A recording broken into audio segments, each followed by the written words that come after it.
Wenn ich mir vorstelle, ich hätte mich nicht impfen lassen und ich hätte mich angesteckt, wäre ich dann überhaupt noch da? Ich weiß es nicht. Jetzt ist es ja wieder normal, sich zu treffen. Aber damals war das Bedürfnis zu gebärden schon extrem hoch. Wir hatten viel nachzuholen. Wenn ich manchmal im Internet einen Post sehe, dass gerade wieder irgendwo was Komisches passiert, dann werde ich schon nervös. Nochmal das Ganze durchmachen mit Lockdown, darauf habe ich keine Lust mehr. Wir durften uns nicht mehr gegenseitig besuchen. Es war schwer auszuhalten. Ich habe es hingenommen, aber ich habe die Kontakte vermisst. Ich weiß nicht, wie es gewesen wäre, wenn es den Lockdown nicht gegeben hätte, wenn man da lockerer gewesen wäre. Ich weiß es ehrlich nicht. Vor 5 Jahren hat die Weltgesundheitsorganisation Corona zur Pandemie erklärt. Was darauf folgte: Lockdown, Kontaktverbot, Maskenpflicht, Impfen, Quarantäne und. Ihr erinnert euch. Und heute? Alles vergessen und vorbei? Nicht für Susanne. Ihr Leben hat sich durch Corona verändert. Hallo. Hallo. Geht's gut? Alles gut. Schön, dich zu treffen. Und bei herrlichstem Wetter. Ja.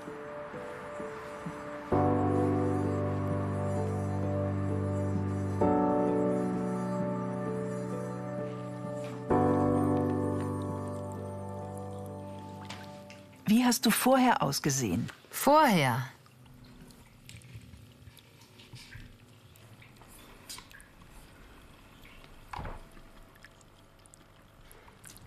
Eine ganz andere Susanne. Die Leute sagen mir oft, so hast du früher ausgesehen? Die erkennen mich zum Teil gar nicht, weil wir uns lange nicht gesehen haben. Die finden, dass ich heute besser aussehe als früher. Es gibt auch Kopfschütteln. Naja, es gibt eben unterschiedliche Meinungen. Aber egal, was die denken, viel wichtiger ist, wie ich mich fühle.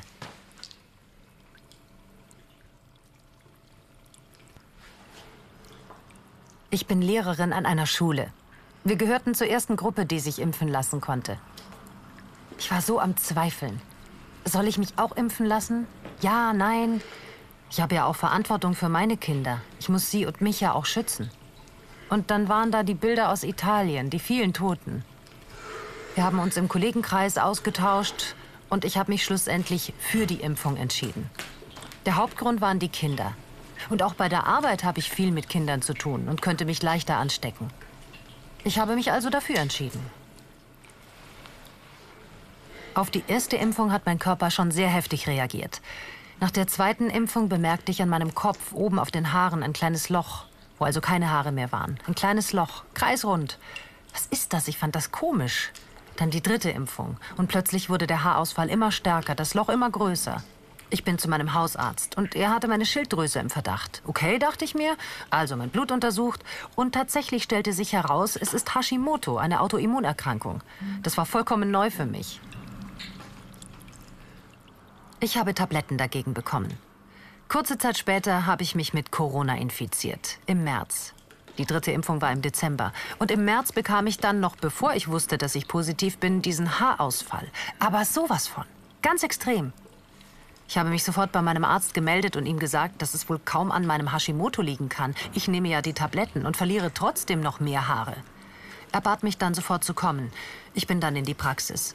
Ich habe in der Zeit fast täglich bzw. alle 2 Tage einen Corona-Test für die Arbeit gemacht, um Ansteckungen zu vermeiden. Und dann war ich tatsächlich positiv. Erst da habe ich begriffen, dass mein Körper auf die Corona-Infektion mit diesem starken Haarausfall reagiert hat. Und dann der Haarausfall. Jeden Tag so ein Berg Haare auf meiner Hand. Als ich dann endlich wieder negativ war, wurde es weniger mit dem Haarausfall und hörte dann ganz auf.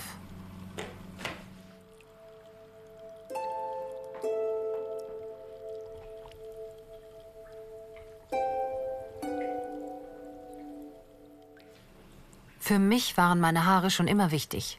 Durch den Haarausfall war ich nun in einer völlig neuen Situation. Der Arzt wollte sicher gehen und schickte mich zu unterschiedlichen Ärzten, die mich untersuchen sollten. Die Schilddrüse und so weiter. Ich ging zum Hautarzt, zum Frauenarzt. Alle haben mich untersucht und konnten nichts feststellen. Alles war in bester Ordnung. Es musste mit Corona zusammenhängen. Mein Arzt meinte dann zu mir, dass ich das jetzt akzeptieren muss. Und ich habe es so akzeptiert. Ich konnte ja nichts dagegen tun. Es war mir unangenehm, diese wahnsinnig dünnen Haare. So konnte ich mich doch nicht draußen sehen lassen. Also habe ich mir anfangs eine Mütze aufgesetzt. Auch mit einem Zopf konnte ich es nicht kaschieren. Aber mit Mütze fühlte ich mich nicht wirklich wohl. Ich wollte mich nicht verstecken. Zu einer Freundin meinte ich dann irgendwann, ob ich mir nicht die Haare komplett abrasieren sollte. Mach das, sagte sie. Ja, ich mach's.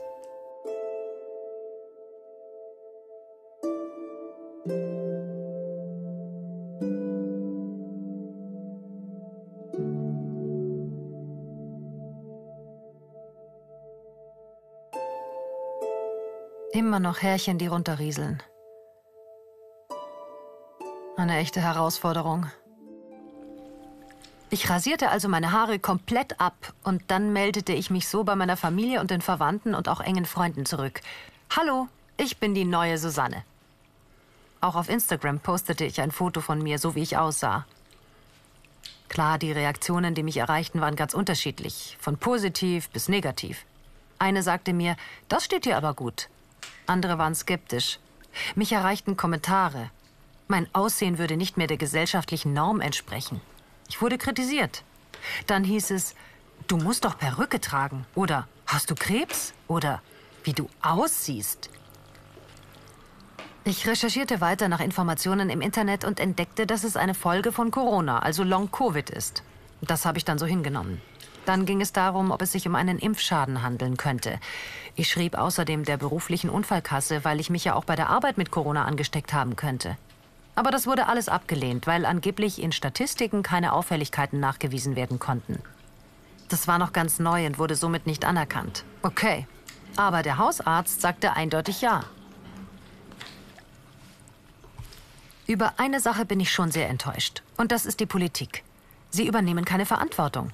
So wie jetzt in meinem Fall. Die Auswirkungen der Impfung, der Haarverlust. Aber sie drücken sich vor der Verantwortung. Man wird allein gelassen. Das stört mich schon sehr, dass keiner Verantwortung übernimmt. Ich bin jetzt kein Gegner oder Befürworter der Impfung. Darum geht es mir nicht. Ich wünsche mir einfach, dass sie die Verantwortung übernehmen und dass sie Betroffene wie mich mehr unterstützen. Wir kämpfen, stellen Anträge um Anträge, aber ohne Ziel, ohne Ergebnis. Kindergärten und Schulen, die über Wochen geschlossen waren. Homeschooling. Auch das gehörte zum neuen Alltag mit Corona. Für Kinder und Jugendliche und ihre Familien eine ziemliche Herausforderung.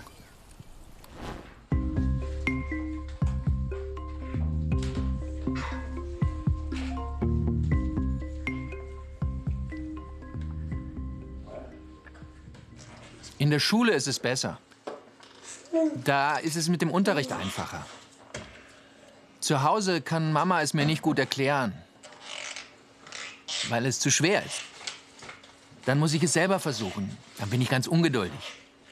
Deshalb gab es manchmal schon Streit, weil wir jetzt schon so lange zu Hause sind. Und was vermisst du am meisten? Vermissen tue ich meine Freunde. Oma und Opa, die ich nicht besuchen kann. Und, na klar, Sport.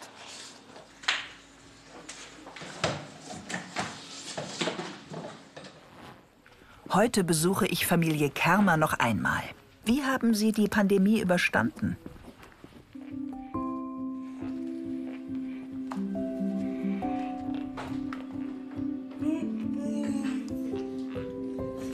Die Nase.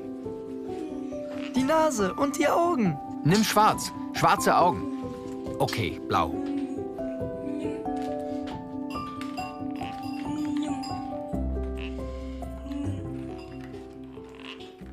Wenn du zurückblickst, vor 5 Jahren, als die Schulen geschlossen wurden, würdest du sagen, das war die richtige Entscheidung? Den Lockdown meinst du, ob das so richtig war? Naja, manchmal denke ich, es hätte nicht so krass sein müssen. Für die Kinder waren die Schulschließungen wirklich grausam. Man hätte es vielleicht anders lösen können. Eltern, die unsicher waren, hätten ihre Kinder zu Hause behalten können. Und wiederum Eltern, die da kein Problem mit hatten, hätten ihre Kinder ganz normal in die Schule schicken können. Aber dieser komplette Lockdown... Ein Kind hat nur eine Kindheit. Diese Zeit fehlt den Kindern. Für die Kleineren war das vielleicht nicht so schlimm, nur zu Hause zu sein. Aber die Jugendlichen, also die Größeren, die schon in der Schule waren und dann von einem Tag auf den anderen da rausgerissen zu werden, das war hart. Sie haben diese schöne Zeit verloren. Du hast ja 3 Kinder, die unterschiedlich alt sind, also in unterschiedlichen Entwicklungsphasen waren. Gab es Schwierigkeiten? Was hat gut geklappt?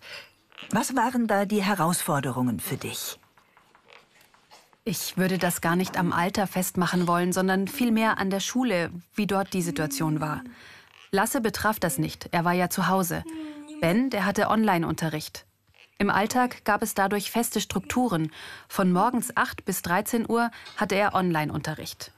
Das Leben ging also in gewohnten Bahnen weiter, auch wenn die Situation anders war, weil er ja hier zu Hause war. Aber Leana hatte gar keinen Online-Unterricht. Wir mussten immer am Montag das Unterrichtsmaterial in Papierform abholen und dann hat sie die Aufgaben vollkommen selbstständig machen müssen bis zum nächsten Montag. Und dann bekam sie neues Material, also völlig entkoppelt vom Schulsystem. Dadurch fehlte es ihr an Motivation. Es gab keine Kommunikation, keinen Austausch. Weder untereinander mit den Klassenkameraden noch mit der Lehrkraft. Einfach gar nichts. Nur mit mir. Aber ich als Mutter konnte ihr auch nicht wirklich helfen. Ihre Leistungen ließen merklich nach. Wir haben ihr Zeit gelassen. Es war hart für sie. Erst jetzt holt sie so langsam alles auf. Aber die Zeit dazwischen, da gab es bei ihr schon einen deutlichen Leistungsabfall.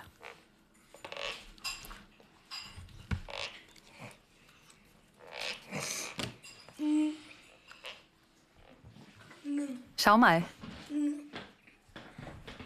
Warte.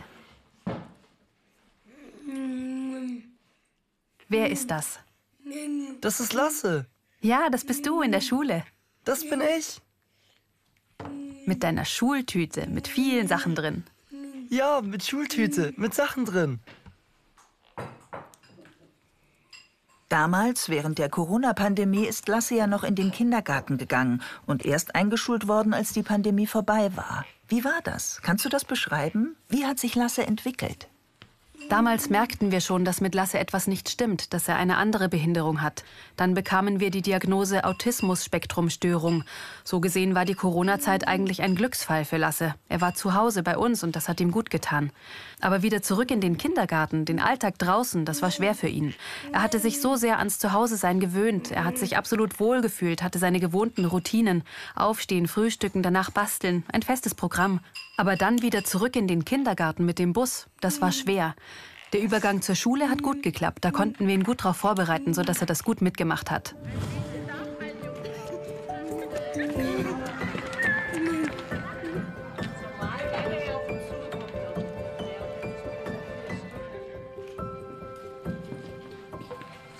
Hallo, sind Sie die Frau Preis? Ja, ich bin Frau Preis. Gut, ich freue mich, Sie zu treffen. Sind Sie die Lehrerin von Lasse? Hallo. Nein, nicht die Lehrerin. Aber ich bin die zweite Lehrkraft zur Unterstützung. Ah ja. Die Kinder hier, die waren ja damals noch nicht in der Schule. Sie waren noch im Kindergarten während der Corona-Zeit. Dort haben sie mit anderen gespielt und gelernt, was dann abrupt unterbrochen wurde. Gibt es bestimmte Entwicklungsschritte, die die Kinder deshalb vielleicht verpasst haben? Es fällt schon auf, dass die Kinder in manchen Bereichen Rückstände hatten. Einige haben das auch ganz schnell wieder aufgeholt. Eigentlich haben sogar viele wieder aufgeholt. Einige hinken noch hinterher. Aber die meisten sind auf einem guten Stand. Welche Auswirkungen hatten die Pandemie und der Lockdown auf die Kinder? Welche Veränderungen haben sie wahrgenommen? Sie haben jetzt mehr Bedarf nach Kontakten. Die Kinder waren in der Pandemie isoliert. Sie waren allein zu Hause, hatten Angst. Angst vor der Krankheit. Angst, sich auch anstecken zu können. Deswegen haben sie sich nicht mehr die Hand gegeben. Wir Pädagogen haben versucht zu erklären, warum sie sich nicht die Hand geben und vermehrt die Hände waschen sollen. Ihnen die Angst zu nehmen, indem wir erklärt haben, was es mit dem Virus auf sich hat. Aber richtig begreifen konnten sie es gar nicht. Die Kinder dachten, bin ich denn gefährlich? Und mag der mich nicht? Weil sie nicht mehr umarmt wurden. Ja, für die Kinder war es extrem, allein zu Hause, keine Freunde treffen. Bei einem Kind mit gehörlosen Eltern war es nicht so schlimm, sie konnten zu Hause gebärden. Aber Kinder mit hörenden Eltern, wo es keine Kommunikation gab, die waren richtig einsam, komplett isoliert. Die Studie Einsamkeit des Sozialverbandes Deutschland fand heraus, dass junge Menschen, und hier besonders Kinder und Jugendliche mit Beeinträchtigungen und Behinderungen, im ersten Lockdown sehr stark unter Einsamkeitsgefühlen und sozialer Isolation gelitten haben. Erinnerst du dich noch an den Moment, als du wieder zur Schule zurückgekehrt bist? Als du deine Freunde zum ersten Mal wieder gesehen hast? Wie war das? Oh ja, ich war so froh, endlich meine Freunde wiederzusehen. Wir mussten viel nachholen. Endlich wieder mit allen zu gebärden, zusammen zu sein, das war, unglaublich toll. Jetzt ist es ja wieder normal, sich zu treffen. Aber damals war das Bedürfnis zu gebärden schon extrem hoch. Wir hatten viel nachzuholen. Interessant. Hattest du das Gefühl, durch Homeschooling Lernstoff zu verpassen? Also, dass du etwas hinterher bist? Oder konntest du das wieder aufholen? Damals beim Homeschooling war ich schon ganz schön am Rudern. Ich habe das Lernen auch nicht so ernst genommen wie sonst. Als ich wieder in die Schule konnte, habe ich dann schon gemerkt, dass ich hinterherhing mit meinen Leistungen. Dann musste ich dranbleiben, lernen. Und so konnte ich wieder aufholen. Jetzt passt es. Nochmal der Lockdown. Was war das Schlimmste in der Zeit? Ja, das Schlimmste am Lockdown war, dass ich einfach null motiviert war und merkte, wie es bergab ging mit meinen Leistungen. Ich habe mich auch viel mit meinen Eltern gestritten. Wir haben hier zusammengehockt und man ging sich auf den Geist. Jetzt, wo ich wieder in die Schule gehen kann, fühle ich mich wieder freier. Ich kann freier entscheiden, kann Leute treffen, wie ich will. Ich fühle mich nicht mehr so eingeschränkt. Ja, das ist mir stark im Gedächtnis geblieben. Und was hast du dir jetzt vorgenommen? Ja, ich will erst mal die Schule zu Ende machen. Die Realschule bestehen im nächsten Jahr. Und wenn ich das geschafft habe, dann mal schauen. Ob ich eine Ausbildung mache oder nach Essen auf die Schule gehe, ich weiß es noch nicht. Da wünsche ich dir viel Erfolg und Glück auf deinem Weg. Danke. Regens-Wagner-Stiftung Zell. Anke auf dem Weg zu Markus Willam. Hallo, wie geht's dir? Gut, gehen wir für das Gespräch rein? Nein, hier können wir nicht reingehen. Die Räume sind für Besucher nicht erlaubt. Aber hinten gibt es einen Besucherraum für uns, okay? 5 Jahre später. Heute ist Anke wieder mit Markus verabredet. Hey, Darf ich dich umarmen? na klar. Das tut doch gut. Lange nicht gesehen. Ja, darf ich reinkommen? Ja klar. Damals war das ja verboten. Aber jetzt ist es wieder erlaubt. Super. Schon lang vorbei. Na komm.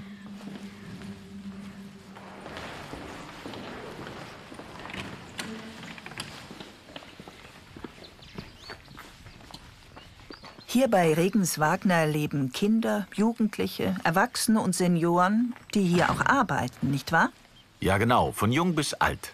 Wie war das damals mit Maskenpflicht, Kontaktverboten, Abstand, Quarantäne, keine gemeinsamen Mahlzeiten, isoliert und abgeschirmt von außen? Was hat das mit den Menschen hier gemacht? Oh ja, das war schon hart für die Leute hier. Sie waren verunsichert, fühlten sich eingesperrt, wie im Gefängnis eingeschlossen. Keine gegenseitigen Besuche. Es war für sie schon schwer zu begreifen. Wir Mitarbeiter hatten viel Mühe, es ihnen zu erklären. Das hat lange gebraucht, bis sie es verstanden haben. Im Rückblick war es eine harte Zeit. Und würdest du sagen, heute ist es für die meisten vergessen und vorbei? Oder steckt die Erinnerung noch in den Köpfen? Das ist interessant. Gestern oder vorgestern kam ein gehörloser Bewohner zu mir. Ich wollte mir gerade einen Kaffee holen.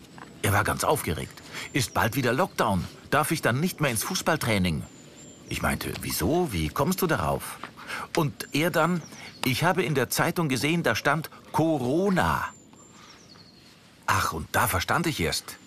Nein, das ist nur ein Rückblick, weil es 5 Jahre her ist. Da war er ganz erleichtert. Aber diese Situation hat mir gezeigt, wie traumatisiert die Menschen sind, dass sie allein bei dem Begriff schon panisch werden. Sollen wir in die Werkstatt gehen? Ja.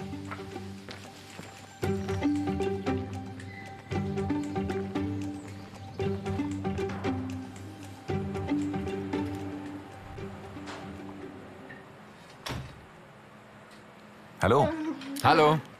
darf ich vorstellen? Alexander. Ja, ich bin Alex. Früher war es ja so, ihr habt euch getroffen, zusammen gearbeitet, zusammen gegessen. Und dann war das von einem Tag auf den anderen nicht mehr möglich. Ihr wart isoliert. Ja, stimmt. Wir durften nicht mehr zusammen essen. Nur noch mit Maske. Ich musste mir über die Betreuer Essen bestellen lassen. Und das musste ich alleine in meinem Zimmer essen. Kontakte waren verboten. Wir durften uns nicht mehr gegenseitig besuchen. Es war schwer auszuhalten.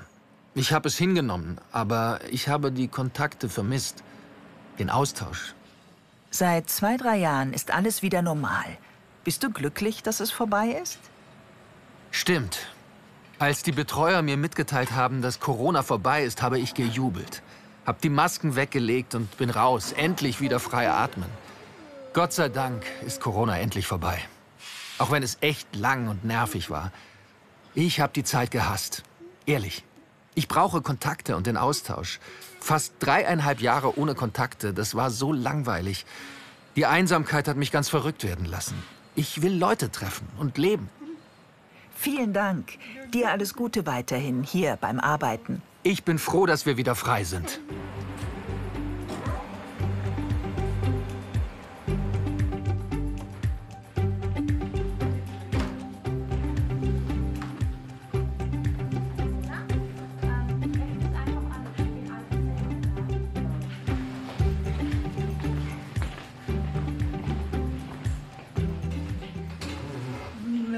Hallo, ich bin Anke. Schön, dich zu sehen. Ah, Anke. Guten Tag. Corona ist ja lange vorbei und wieder alles offen. Wie ist das für dich? Ah, das war so schön, endlich wieder frei zu sein. Und nach wurde alles wieder besser. Ich habe 2 oder 3 Monate nicht arbeiten können. Ich musste die ganze Zeit daheim in der Wohnung bleiben. Wegen Corona war ja hier geschlossen. Dann konnte ich wieder her und musste alleine arbeiten. Mit Maske.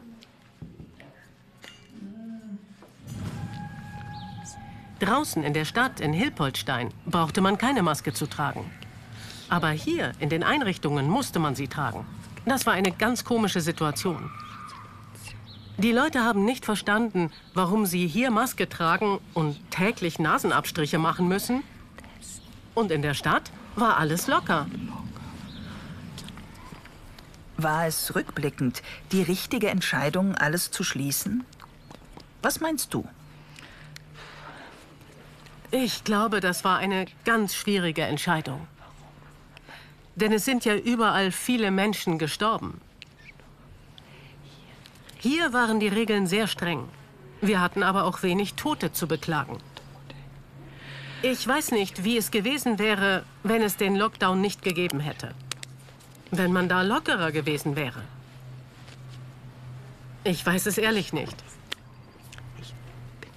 Am Anfang waren die strengen Regeln sicher ein guter Schutz für die Leute hier.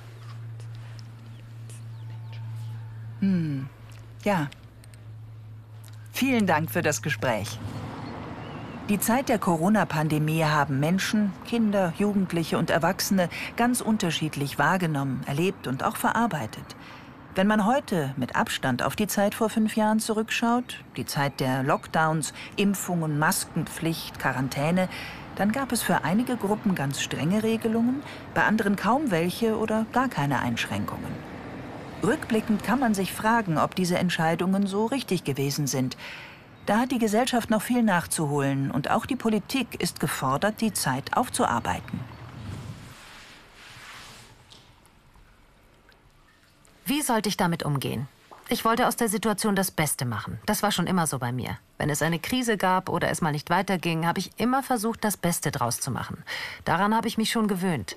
Und auch mit dem Thema Selbstliebe habe ich mich danach stärker beschäftigt. Es zu akzeptieren, das ist wichtig. Was soll's? Meine Freundin meinte bei einer Party, lass uns doch mal eine Farb- und Stilberatung ausprobieren. Dachte ich mir noch, doch, lass uns das mal machen. Ich trage immer das Gleiche.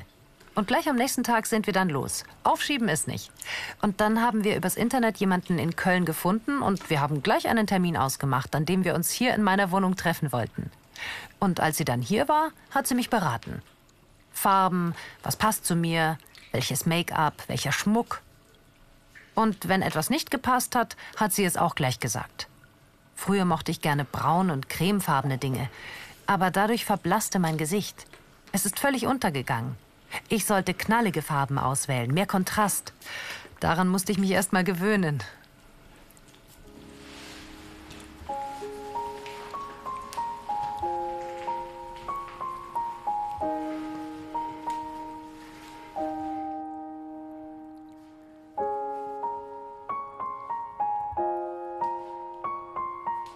Schön. Hallo. Hallo. Auch schön, dich zu sehen.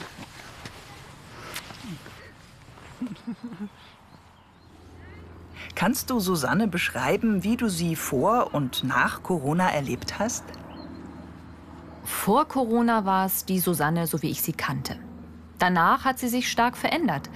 Insbesondere nachdem sie sich die Haare komplett abrasiert hatte. Das war für sie wie ein Neuanfang. Ein Los geht's und immer nach vorne. Und was hab ich für eine hübsche Freundin. Bin richtig stolz auf sie. Du bist ein Schatz. Ich kann ganz offen sein, muss mir bei ihr keine Gedanken machen. Auch unsere tiefgründigen Gespräche, darüber bin ich sehr dankbar. Ohne meine Familie, Freunde wäre es sicherlich viel schwerer gewesen.